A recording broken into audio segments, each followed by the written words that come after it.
Alors, maintenant qu'on a vu ensemble comment créer une nouvelle commande LRP et comment la modifier, on va voir ce qui nous intéresse le plus, c'est comment utiliser les points qu'on a collectés au fil des mois.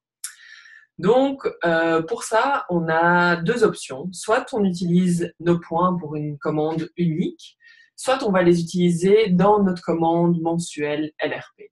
Donc là, je vais vous montrer comment l'utiliser dans la commande mensuelle LRP. Donc pour ça, je vais dans changer ma commande. Et ici en dessous, je vois mes points de récompense restants. Donc, je vois qu'il me reste 27,75 points à utiliser. Ce qui est important dans l'utilisation des points, c'est que le nombre de points qui nous restent couvre l'intégralité du produit qu'on souhaite acheter avec nos points.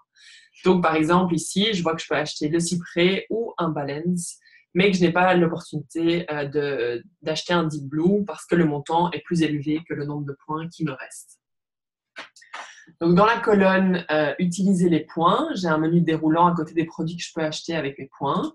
Donc, je sélectionne et je vais dire je voudrais acheter mon cyprès. Et oui, une fois que je commande avec les points, je dois passer ma commande directement. Je ne peux pas l'envoyer comme c'est prévu ici le 4 mars. Donc, c'est bien important de changer la commande à partir du 1er mars. Comme ça, on peut l'envoyer directement comme notre commande LRP. Donc là, je vois que le cyprès a été commandé, que du coup, il est arrivé à 0 PV parce que les produits qu'on achète avec nos points ne sont pas comptabilisés dans le nombre de PV de notre commande LRP. Que ça va être envoyé une fois, donc ça ne va pas se reproduire, se remettre dans notre panier pour le mois d'après. Et ça me montre le nombre de points qui ont été utilisés. Donc, ici, je ne pourrais pas cliquer sur sauvegarder les modifications, je devrais cliquer sur continuer pour passer la commande directement. Et la seule chose à retenir dans ce cas-là, c'est que si on utilise nos points dans une commande LRP, on doit garder un minimum de PV dans notre panier. C'est-à-dire que, par exemple, si j'ai 200 points à utiliser, je pourrais acheter plusieurs huiles, mais je dois garder au moins un produit que je vais vraiment payer directement, donc avec ma carte de crédit. Ça pourrait être un 5 PV pour un baume à lèvres, par exemple. Mais voilà, c'est bien important pour la commande LRP.